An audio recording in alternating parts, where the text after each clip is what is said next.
Resident Evil 2 Remake is a game I simply cannot get enough of. Thus I put together a list that should help out both newer and veteran players alike. So, here are 50 tips for Resident Evil 2. First and foremost, like every game, you should experiment with your settings. The big ones to look at are your controls, camera, and display sections to change around things like your reticle color, controller sensitivity, and your button types. Personally, I take a bit extra time to figure out your buttons and sort through the different control types to see which one clicks with you the best.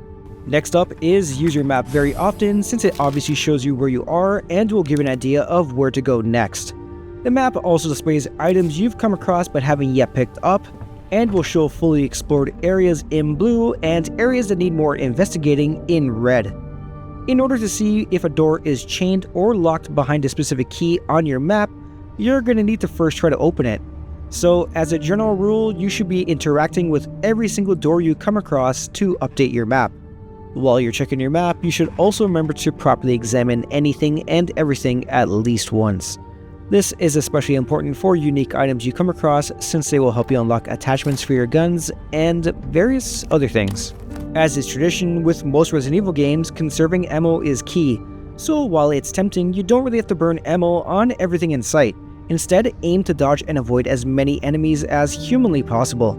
For example, zombies will lunge at you once you're in range, but a quick run in the opposite direction will cause them to whiff, which will give you an opening to go right by them as they're recovering in that animation. In hardcore difficulty, however, they will lunge at you twice, so just be ready for that. Now, if dodging isn't an option due to close proximity, then for a zombie, you're best off shooting them in the head or leg to stun them. Shooting them in the head can be amazing, especially if you manage to land a critical headshot, but aiming for the legs is the more reliable bet, especially in hardcore mode where they love to just eat bullets. One technique that the game tells you about early on that you should be using as frequently as possible is the quick turn. This is performed by holding back and pressing circle or B on controller or Q on PC. Doing this will probably keep you alive and also help you with your awareness in tight corridors. An obvious tip is don't forget to combine your herbs to create stronger combinations and your gunpowder for different ammo types. When it comes to ammunition, you're better off saving your gunpowder for the stronger combos rather than creating too much handgun ammo. On screen shows the herb recipes you should try to remember, along with the different ammo combinations for both Leon and Claire. Always try to keep an eye on your status and stay out of the danger zone, since Leon and Claire will both move slower and be closer to dying. For Leon, he moves his fastest speed when his health status is in fine, whereas for Claire, she actually moves her quickest when she's in caution. Poke him with a stick. To help your survivability, you should always check to see if a zombie is truly dead or not. While you could do this by shooting it once, you are much better off saving ammo and using instead your knife to check. The knife in general is great at reducing ammo consumption and finishing off enemies. It's also key in taking out some bosses very quickly, but more on that later. Throughout the RPD, there will be boards that can be used on certain windows in order to prevent zombies from climbing through them. So it's best to plan a bit what windows you want to board up in order to protect that area from getting overrun. For example, boarding up this hallway will be very helpful when you need to revisit it later in the game. Manage that inventory. Sure, you don't need to Tetris your items the same way you do in the original RE4, but keeping things where they need to be is still important. Items that have a red checkmark besides them means that they're no longer needed and can be discarded, or you could always throw them in your item box, which are all linked to each other. Also, putting key items in the first slot is pivotal for quick access, so you can mash it out and save some microseconds on your S rank runs. Since two enemies cannot occupy the same space at the same time, you can actually manipulate them into body blocking each other. This will allow you to manage them much easier and simply slip past if need be. The audio design in this game is amazing, but to fully take advantage of it, you'll need to mess around with some audio settings and do some testing on your own setup. There are guides online, but in general, if you're playing with headphones on, try taking advantage of the 3D binaural audio. If not, then, well, keep it off. Having your audio settings properly dialed in will help big time with pinpointing exactly where enemies are, along with finding Mr. Raccoon toys. Sub-weapons are items you should have on you at all times, since they are your main defensive option that will save you from being grabbed just so long as you're facing towards the enemy. They will not, however, save you from backshots. Knives will temporarily stun the target it hits, whereas grenades and flash grenades will affect everything in a small radius from the explosion. Just remember, any knives used defensively can be picked back up off of a zombie once it's knocked down, though just be careful since it could still be alive. Critical headshots are so good and satisfying. In order to land them, stop moving when aiming and let your crosshair shrink down and focus. Doing this will increase your chance of hitting a critical, which could quickly take a zombie out of the equation. Always try to do this since this is key in applying more damage, because simply shooting a zombie in the head normally doesn't apply any more damage than a regular body shot. This is a real basic tip, but pay attention to your ammo and have your gun fully reloaded before exploring into uncharted territory. A common mistake is getting yourself into trouble by needing to reload in the middle of a tight situation. Once Mr. X is on the loose, he, like a number of enemies in the game, will be attracted to noise. So if you're going to start popping shots off, just be quick about it. If you decide to go guns blazing, then you might as well shoot his hat off for the achievement, but keep in mind he will become more aggressive afterwards with his attacks. Make sure to get as much done in an area before rushing onwards. This is a good practice since trying to collect items and explore can be troublesome with something like Mr. X stalking you around every corner. Keep in mind, if he is on you, the save rooms, the passage under the statue, the clock tower, and the star's office are all among some of the areas you can use to safely hide from him. Now, as far as surviving your close encounters, you can hide in safe areas, blind him with a flash grenade, shoot him with enough bullets to make him take a breather, though this is generally a waste, or finally dodge his attacks. Dodging his punches is pretty simple and follows a similar principle to dodging zombies, where you'll get close enough to bait out his punch, make him whiff, and then simply run past him while he's recovering. While you're sneaking around, a good technique to use is the door peek. Since enemies can be lurking on the other side of a door ready to inflict damage, you should definitely make use of this. To execute it, slowly move towards the door with your weapon drawn, then once close enough, hit the activate button and use your character to slowly push open a door while being ready to fire. While taking advantage of a door peek, you must remember that most enemies are tied to certain areas and won't venture far away from it. So use this to your advantage and slowly clear out enemies from areas where they cannot pursue you. Claire's pistol, the Quick Draw Army, has the ability to shoot through multiple targets. So if you want to bypass a gang of zombies in one go and conserve some ammo, then first line them up and aim for the legs. Or you could always try aiming for the head and hope to get multiple criticals, just so you can feel like John Wick. I know lickers can be scary, but it's actually pretty easy to avoid taking damage from them. When you see them, don't run. Simply just walk at a normal pace without touching them and you'll be in the clear. However, if for some reason you do start running, just try to keep your camera focused on them since apparently they are far less aggressive when the camera is dead center on them. I guess they're a little camera shy? The knife is very strong and should be used often, especially versus bosses.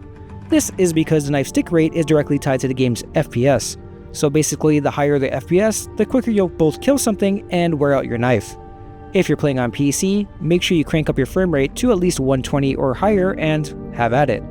If you're on console, however, you won't be able to delete enemies quite as fast, but the knife is still recommended for boss fights. Climbing ladders are very safe, so if you find yourself in a bad situation and happen to be near one, run and cling onto that ladder. As long as you're on it, you'll actually be invincible to incoming damage. Though, this is highly situational as there isn't gonna be a ladder every time you need it. Avoid traps. There are a number of enemies that have scripted attacks for you whenever you get close enough to trigger them. So instead, spring the trap safely, like slashing suspicious zombies or shooting G-adults to bait out their grab attack. You can also pre-clear certain rooms this way by blowing the head off of zombies that are waiting for the event to trigger them, just like in the labs. In the RPD West storage room, this bookcase will block the door as soon as you use a C4 to get to the statue to access a medallion, making the appearing Licker or Mr. X a damn nightmare. The solution to this comes from the speedrunning community, where as soon as you plant the C4, run to keep the door open, which prevents a bookcase from blocking it, making your escape that much easier. If you somehow miss either the grenade launcher for Claire or the shotgun for Leon inside the RPD, the game will actually give you a second chance to pick it up whenever you reach the lab by placing it right on this table. If you're playing on assisted or standard difficulty, you should be saving often and keeping separate save files. While you will have autosave available, it's wise not to rely on it, and for hardcore, you will have to plan your saves a bit more carefully since they require ink ribbons. If you're trying to keep your time down to unlock the infinite weapons via the S rank, do not hit continue whenever you die. Doing this will actually add to your total time. Instead, you should go back to the main menu and load up your most recent save file, since this will keep your time properly in check.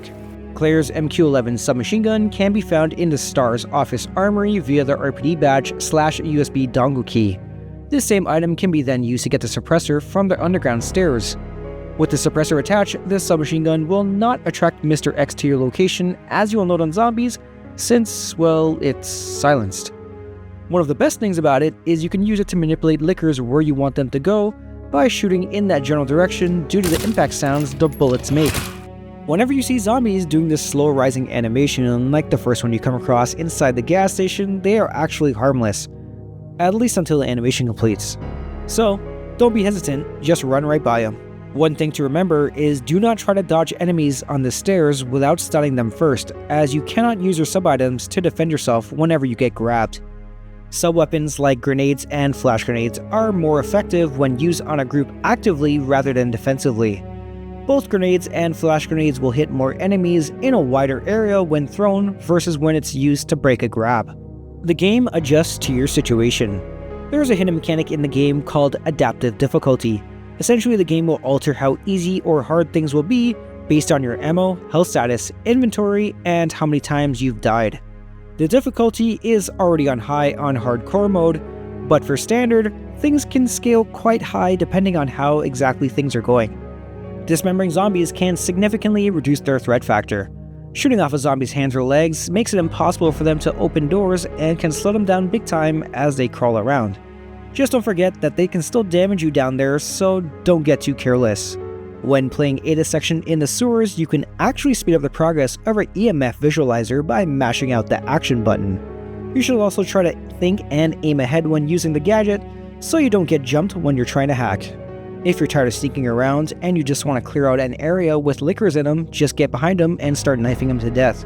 As it turns out, every knife slash will keep them in stun lock, so as long as you stay behind them and keep slashing, they'll go down pretty easily. Always try to keep your herb combinations ready for boss fights, especially the red-blue-green combo or even the red and blue, since the defensive buff reduces incoming damage by 50% for 1 minute. Doing this will help hardcore difficulty feel a lot less brutal, which also means if you need to fully heal, you should use a first aid spray first, rather than using up all your green herbs.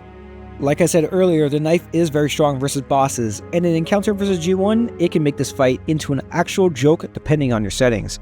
If you're playing on PC with an FPS of 120 or higher, you can actually turn G1 into Swiss cheese. Just bring 2 knives for durability's sake and a flash grenade.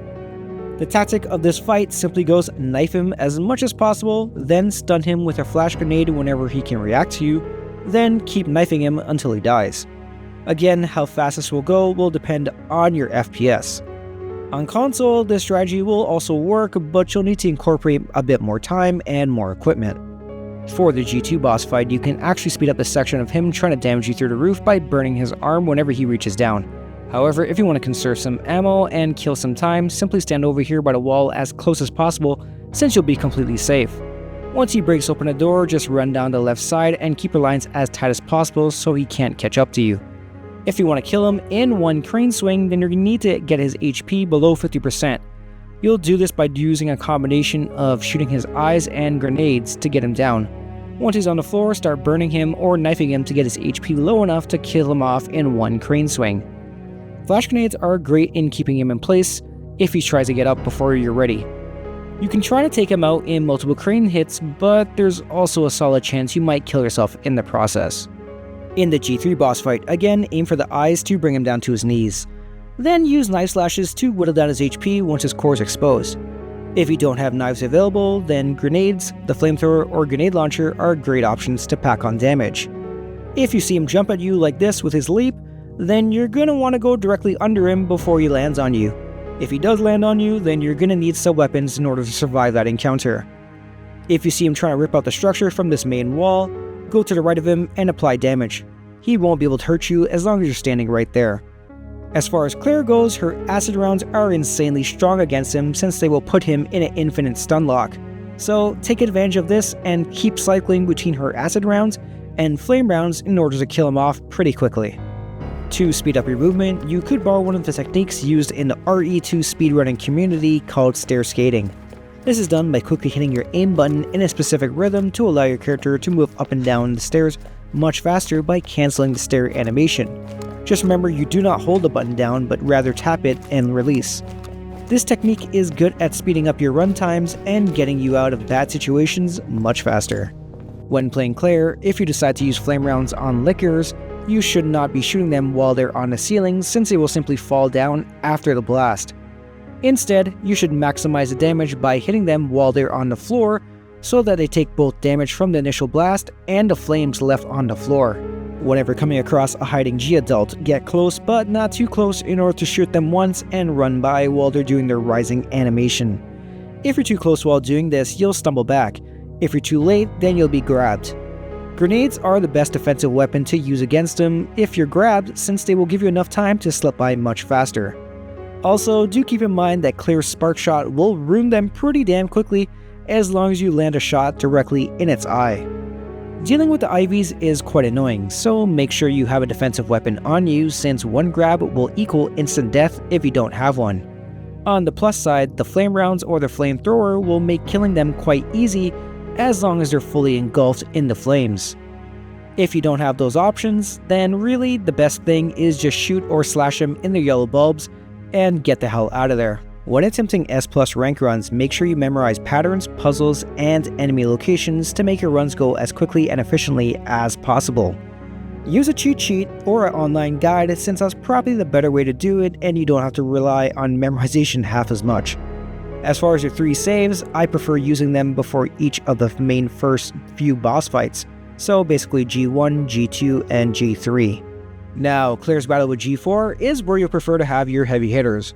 What you bring in is up to you, but try to fight at the mid-range around corners in order to prevent him from getting a straight line to charge at you. Whenever he climbs up the wall, move away to the opposite side of the train and start running from that exact spot as soon as he jumps in order to prevent him from slamming down onto you. Grenades can knock him off the wall if you're early enough and also apply a ton of damage, so if you have a ton in your inventory, let it rain. Battling the Super Tyrant can seem terrifying, but it's a pretty simple fight.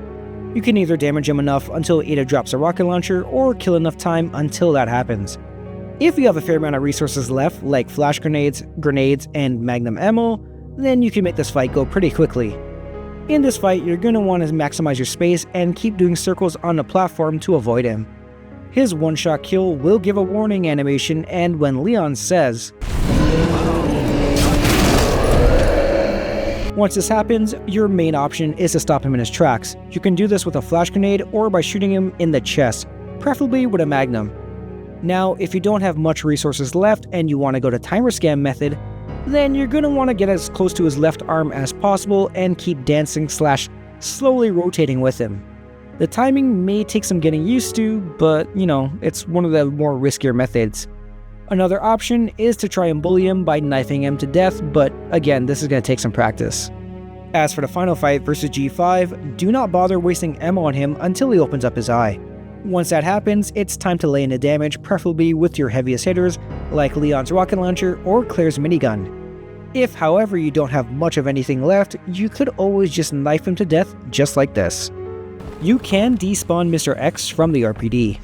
Whenever playing the second run, you just need to open the underground passage, and once this is done, go down the stairs with Leon so that Mr. X will instant transmission away. This will now allow you to freely explore the RPD and collect things you missed without your favorite stalker on your heels. Claire can do this as well, but you need to activate the elevator and go down, then come back up in order for him to disappear. This can also be done in a similar way when you return to the RPD once again in the first run, but for Leon you need to go down the stairs to the parking garage, and with Claire you need to take the elevator from the chief's office. Here's a bonus tip. If you decide to do Hunk or Tofu's run in survivor mode, do not run when you get to this section of the RPD since there is a licker there. Instead, simply walk towards the hallway until Mr. X shows up on the same level. Doing this will actually prevent him from spawning on the floor above you and possibly blocking your way with his punches as you try to force your way through the mob in the upper floor. And this wraps up my 50 tips for Resident Evil 2 Remake. I hope they helped you out, and if there's any ones you know I missed that should have been included, let me know down in the comments. Thanks for watching, and I'll see you in the next one.